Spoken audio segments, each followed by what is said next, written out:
The Girl on the Stolen Motorcycle. Chapter 1.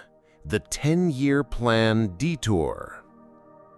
Jacob Weaver's life was a fortress built of spreadsheets and 10-year plans. As a risk analyst for a major insurance firm, his job was to quantify chaos, to predict disaster, and to build firewalls against the unpredictable. His personal life was no different. His retirement was planned. His mortgage payments were optimized. Even his current, mind-numbingly boring business trip to a conference in Florence was scheduled down to the minute. He was navigating a sensible Fiat sedan through the rolling hills of Tuscany, listening to a podcast on market volatility, when his meticulously planned world came to a sudden, screeching halt. It started as a blur of red in his rearview mirror, a furious buzz that grew impossibly loud. Before he could even process it, the blur materialized into a vintage red Vespa that slammed into his rear bumper with a sickening crunch of metal and a shower of plastic. Jacob's training kicked in. Assess the damage, contact the authorities, file a report. He got out of the car, his heart pounding with annoyance rather than fear. And then he saw her. She was a whirlwind of dark, tangled hair, wide, panicked eyes, and a scuffed leather jacket. She was trying to wrestle the crumpled scooter from his bumper, a string of colorful, rapid-fire Italian curses flowing from her lips. "Are you all right?" Jacob asked, his voice stiff. Fine, just a scratch," she said, not looking at him. She gave the Vespa one last futile tug. "But we have to go, now." "Go? I'm calling the Carabinieri," he said, reaching for his phone. "We need to file a report for the insurance." "No." Her voice was sharp, desperate.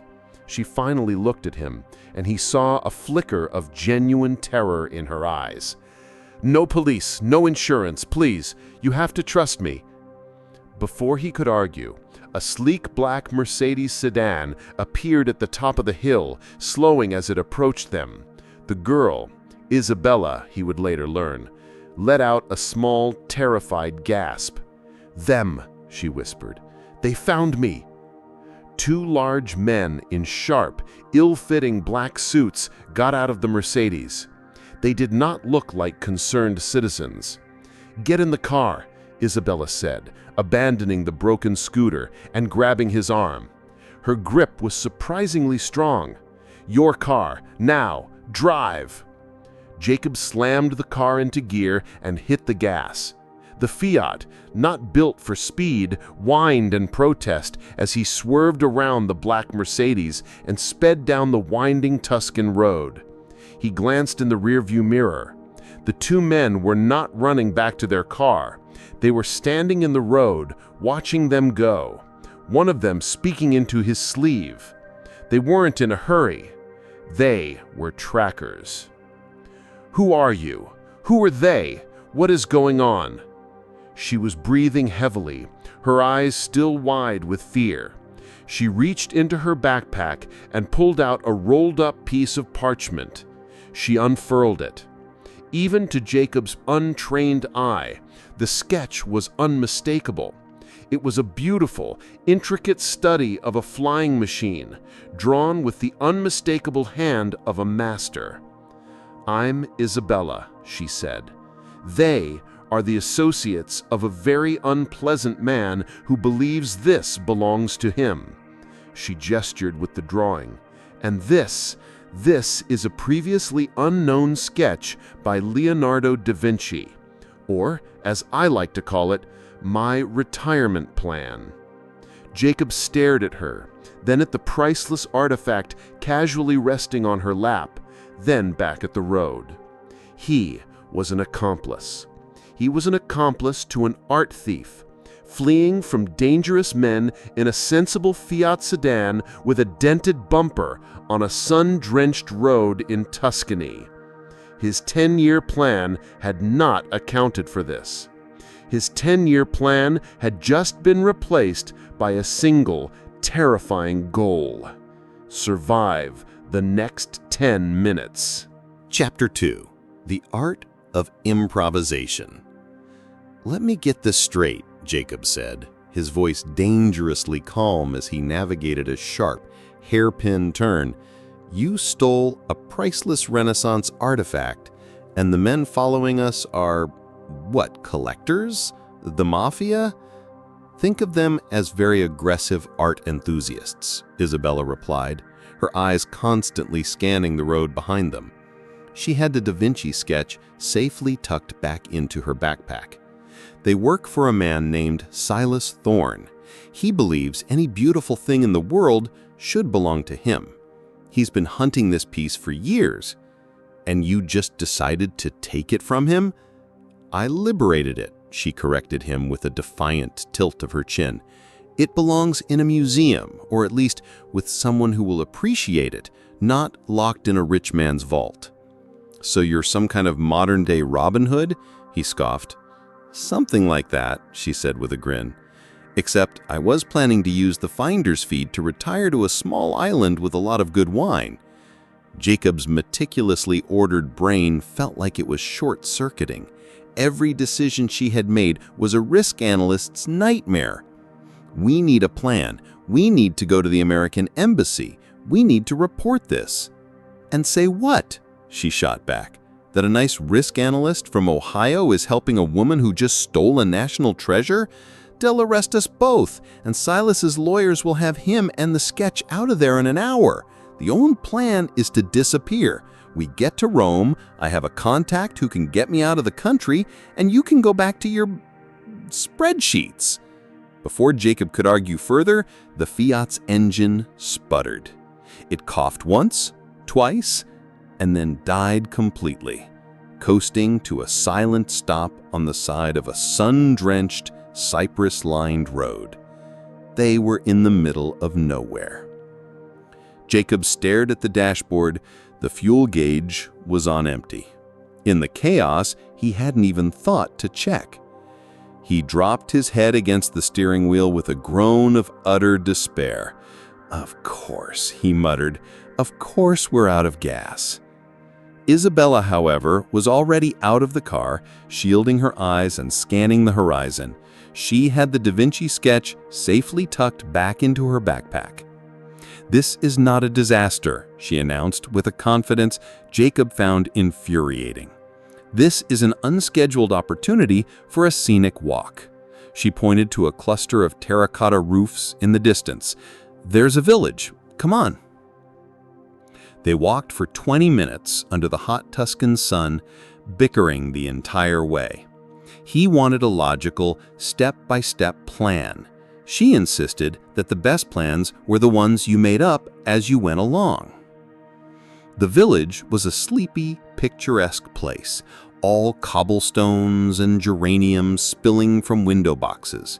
They found a small trattoria in the main piazza and sat down, a truce called by their mutual hunger. As they ate pasta and drank rough red wine, Jacob watched her. She ate with a genuine, unself-conscious gusto, her face alive with expression. She was chaos in human form, and he found it both terrifying and, to his alarm, utterly captivating. He was just starting to think that maybe, just maybe, they could find a bus schedule and get out of here quietly, when the sleek black Mercedes rolled silently into the piazza. Isabella saw it at the same time he did. Her fork clattered onto her plate. The color drained from her face. The two men got out, their eyes slowly scanning the square. "They're methodical," Jacob whispered, his analytical mind kicking in despite the panic. "They're checking every town along the route." "We need to move," Isabella said, her voice low and urgent. She threw a few euros on the table. "Now!" "Where? They've seen us!" "Just follow me and try to look like you're having a romantic argument." She grabbed his hand and pulled him to his feet, her voice rising. "I can't believe you forgot to book the hotel! Marco, again!" she exclaimed in Italian, loud enough for the men to hear. She dragged him away from the piazza, down a narrow, winding alleyway, her fake argument providing the perfect cover. They ducked behind a stone wall just as the men turned the corner, their footsteps heavy on the cobblestones. They were trapped. The alleyway was a dead end. "Okay, new plan," Jacob whispered, his back pressed against the warm stone. "Already on it," she whispered back. Peeking over the wall, she pointed to a familiar-looking red Vespa parked in the small courtyard of a nearby house. "My bike's cousin." "You can't be serious," he hissed. "You're going to steal another one?" "I'm going to borrow it," she corrected him. "And you're going to create a diversion." "What? How?" "Improvise," she said, giving him a shove. "You're a risk analyst. Analyze the risk of getting caught versus causing a minor public disturbance." Before he could protest, she was gone, slipping through a gap in the wall. Jacob was left alone. He could hear the men getting closer. He took a deep breath, closed his eyes, and did the second completely irrational thing in 2 days. He stepped out into the middle of the alleyway directly in the path of the two men. He took out his phone, held it to his ear, and began shouting in panicked, terrible English. "No, no, I told you to sell! Sell the stocks! The market is crashing! We're ruined! Ruined!" The two thugs stopped, utterly bewildered by the spectacle of the crazed American businessman having a meltdown. It was just the distraction Isabella needed. I heard the sudden sputtering roar of a two-stroke engine. I turned to see Isabella on the Vespa, revving the engine, a triumphant, wild grin on her face. She jerked her head, a silent command, "Get on." He didn't hesitate. He ran, jumping on the seat behind her just as the thugs realized what was happening. Isabella hit the throttle, and the little scooter shot out of the alleyway and back onto the open road, leaving the two thugs and Jacob's meticulously planned life in a cloud of dust and confusion. As they sped away, the wind whipping through his hair, he had to wrap his arms around her waist to keep from falling off. He was holding on for dear life, not just to the motorcycle, but to the chaotic, unpredictable, and utterly captivating girl who was driving it. And for a terrifying, exhilarating moment, he wasn't thinking about risk at all. Chapter 3. An Armistice in an Olive Grove. They rode for hours, putting as much distance as possible between themselves and the bewildered thugs. They stuck to winding country backroads, the little Vespa a far more agile escape vehicle than the Fiat had been. Jacob, who had never been on a motorcycle in his life, found himself in a state of controlled terror. His arms were wrapped around Isabella's waist, his cheek pressed against the rough leather of her jacket, the world a blur of green vineyards and ancient stone farmhouses. It was, objectively, a beautiful landscape. It was also, he noted with his analyst's brain, full of potential ambush points. As dusk began to settle, painting the Tuscan sky in soft shades of pink and orange, Isabella finally pulled off the road and into a secluded olive grove. She cut the engine, and the sudden silence was deafening, broken only by the chirping of cicadas. "We'll rest here for the night," she announced, sliding off the scooter. "It's too risky to travel in the dark." Jacob dismounted, his legs feeling like jelly. "Rest? Where? We don't have a tent. We don't have supplies. This isn't a plan. It's a recipe for hypothermia." She rolled her eyes. She unslung her backpack and began to pull out its contents. Along with the priceless Da Vinci sketch, she produced a half-eaten loaf of bread, a wedge of cheese, a bottle of water, and 2 slightly bruised peaches. "Dinner is served," she said with a flourish. They sat on the ground under a gnarled, ancient olive tree, sharing the meager meal. The animosity between them had softened, worn down by the shared adrenaline of the day. "So," Jacob said, taking a bite of cheese, "professional art thief. Is that a lucrative career path? I don't see it listed on LinkedIn." She laughed, a real warm sound that echoed in the quiet grove. "It's not my day job. I was, a history student, an art history student specializing in the Renaissance. I was helping catalog Silas Thorne's private collection. That's when I found the sketch. It was unauthenticated, hidden away. He didn't even know what he had. I knew I couldn't leave it there. So you just took it? It was more of a long-term borrowing, she said with a wry smile. My plan was to leak its existence to the Uffizi Gallery. They would have claimed it, authenticated it, and paid me a very generous finder's fee. Enough to start over. There was a wistful note in her voice that caught Jacob's attention. Start over from what? He asked gently. Her smile faded. She looked away, her gaze distant. She looked back at him, her eyes searching his. You're not the only one who had a 10-year plan, Jacob. I just decided to burn mine down. Her words hit him with an unexpected force. He had seen her as pure chaos, a force of nature disrupting his orderly world. He hadn't seen her as someone who was also running from a cage, just a different kind of cage than his own. My plan, he admitted quietly, was to become a full partner at my firm by 40, pay off my mortgage by 45, and retire at 55 to a sensible condo in a community with good golfing. He said the words out loud, and for the first time they sounded not just sensible, but hollow, lifeless.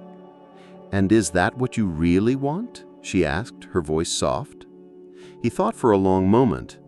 I don't know, he said, and the admission felt like a crack in the fortress he had built around himself. He had never let himself ask the question.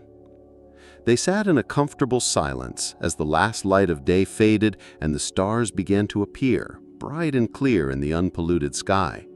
She told him about the genius of Da Vinci, her voice filled with a passion he had never heard before. He in turn found himself telling her about his secret, unanalyzed love for astronomy, a hobby he had deemed too impractical to pursue. As the night grew colder, she shivered. Without thinking, Jacob took off his suit jacket, the last rumpled remnant of his old orderly life, and draped it over her shoulders. She looked up at him, her expression soft in the moonlight. Thank you, Jacob. You're welcome, Isabella.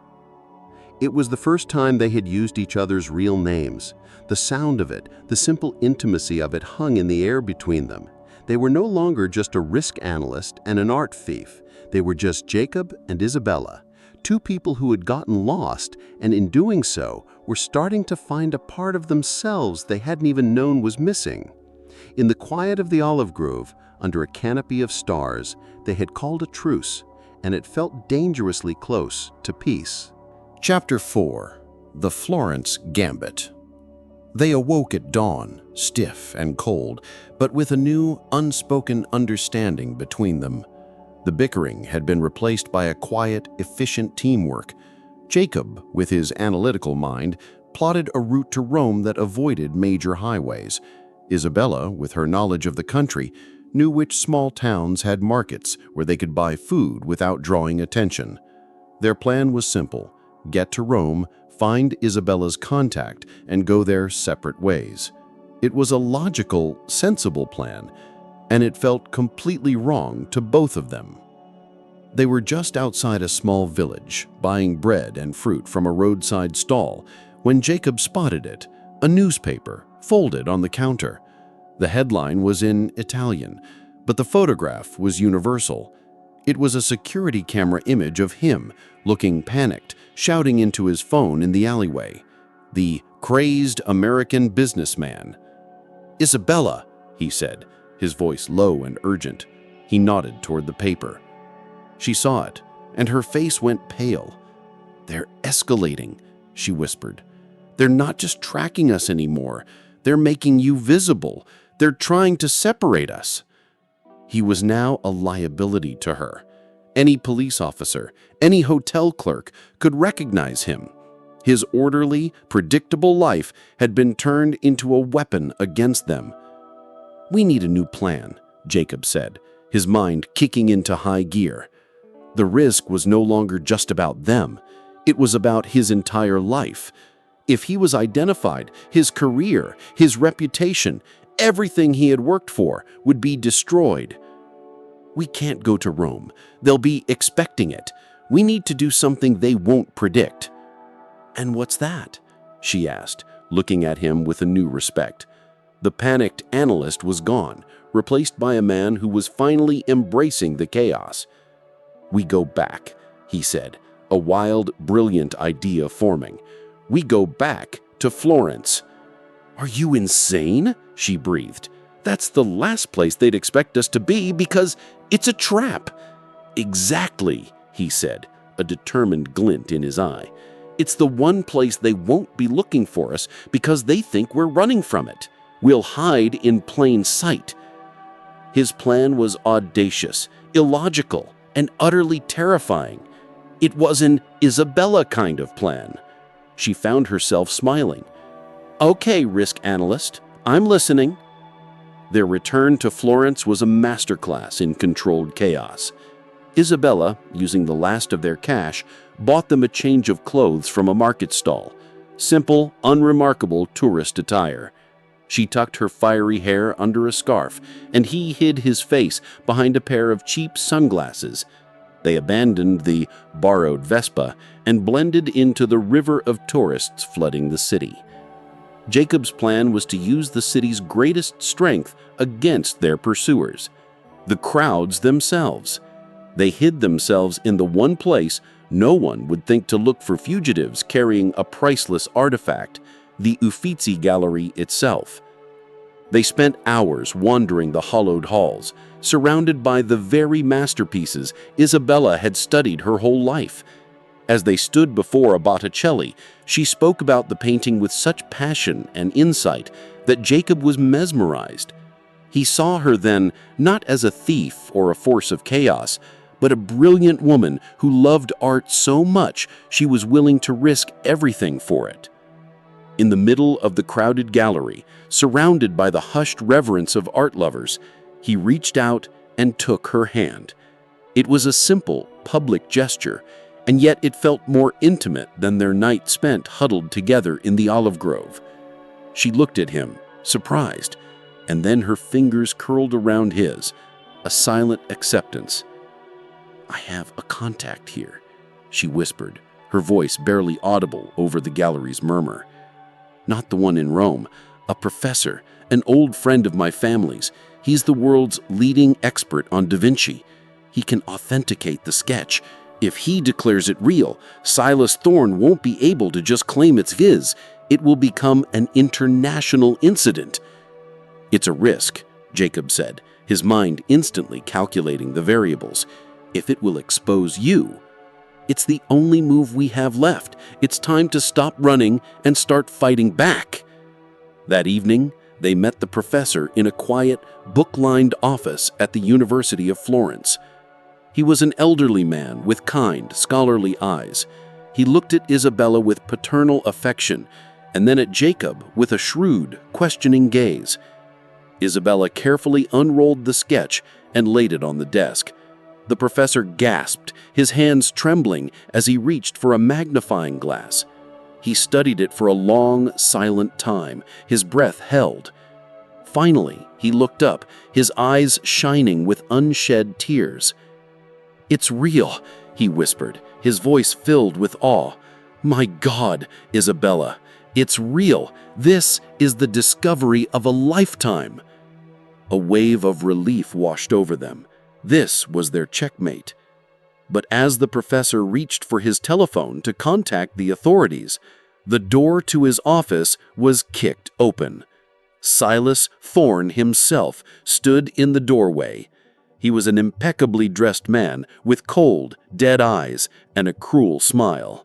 Behind him stood his two familiar thugs. "I believe," he said, his voice a low, menacing purr, as his gaze fell on the sketch, "you have something that belongs to me." Chapter 5. The Unforeseen Variable. The small, quiet office was suddenly charged with a deadly silence. The professor, a man used to the gentle battles of academia, looked utterly terrified. Isabella instinctively moved to shield the sketch, her body tensing for a fight she knew she couldn't win. But it was Jacob who moved first. To everyone's surprise, he smiled. It was not a nervous smile. It was a calm, confident, and utterly infuriating smile. "Mr. Thorne," he said, his voice as smooth and steady as if he were leading a business meeting. "What a pleasure. Jacob Weaver, Risk Management.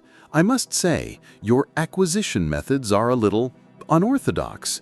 My firm will have some questions." Thorne's cruel smile faltered for a second, replaced by a flicker of confusion. He had expected fear, not professional pleasantries. "I have no idea what you're talking about. I am merely retrieving my property." "Are you?" Jacob replied, taking a small step forward, positioning himself between Thorne and Isabella. "Because that's where the risk assessment gets tricky. You see, an unauthenticated sketch, stolen by a disgruntled student, that's a private matter, messy but manageable. An authenticated, world-famous Da Vinci masterpiece, witnessed by one of the world's leading academic authorities. Stealing that becomes a major international incident. Bad for business." Thorne's eyes narrowed. "You think you can outsmart me, Mr. Weaver?" "No," Jacob said. "I don't think. I quantify." He glanced at his watch.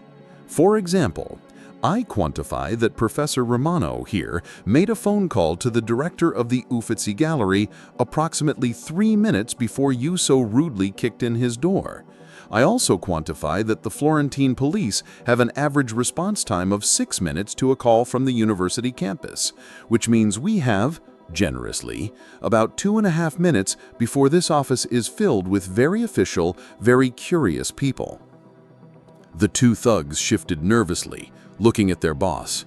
Thorne's face was a mask of cold fury. He knew Jacob was bluffing. The professor hadn't made a call, but was he willing to risk it? "You're clever, Mr. Weaver," he hissed, "but you've overlooked one variable." He nodded to one of his men, who pulled a small silenced pistol from his coat. "I don't need to leave witnesses." The professor let out a small gasp. Isabella's hand flew to her mouth. The moment stretched, taut and silent. And then, Isabella did something only she could do. She laughed. It was a bright, musical, and completely fearless laugh. She looked directly at Thorne, her voice dripping with pity. "Oh, Silas, you really don't get it, do you? You've been chasing the wrong thing all along." With a movement so swift, no one could stop her, she grabbed the priceless Da Vinci sketch from the desk, and before anyone could react, she ripped it cleanly in two. A collective gasp filled the room. The professor looked like he was about to faint.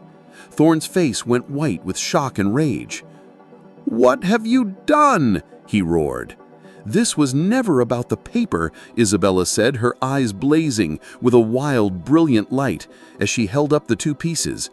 "It's about the idea. It's about beauty belonging to the world, not to one greedy man. You can't own that, Silas. You can't lock it in a vault." She tossed the two halves of the drawing onto the desk. "Take it. It's worthless to you now. A ruined artifact, a testament to your failure." The sound of approaching sirens pierced the night. Jacob's bluff hadn't been a bluff after all. He had silently triggered a distress signal on his phone the moment Thorne had appeared. Thorne stared at the ruined sketch, then at Isabella's triumphant face, and finally at Jacob's calm, analytical expression.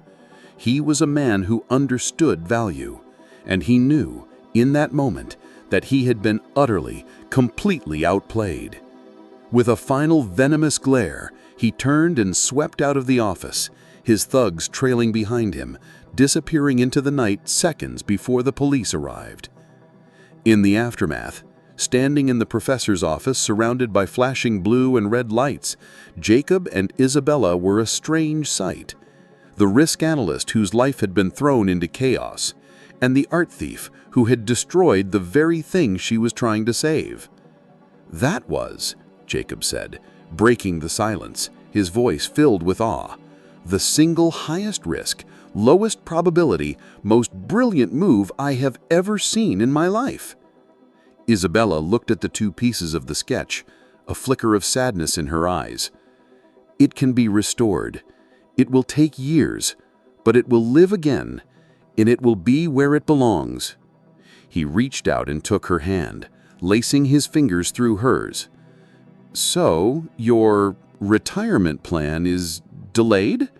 "It seems so," she said, a slow smile spreading across her face as she looked at him. "I guess I'll need a new one." "I might have a proposal," he said, his voice dropping. "It's a long-term venture, high risk, high reward. Involves a significant amount of travel, a complete disregard for spreadsheets, and a partnership with an incredibly unpredictable variable." "And what's the projected outcome?" she asked, her eyes sparkling.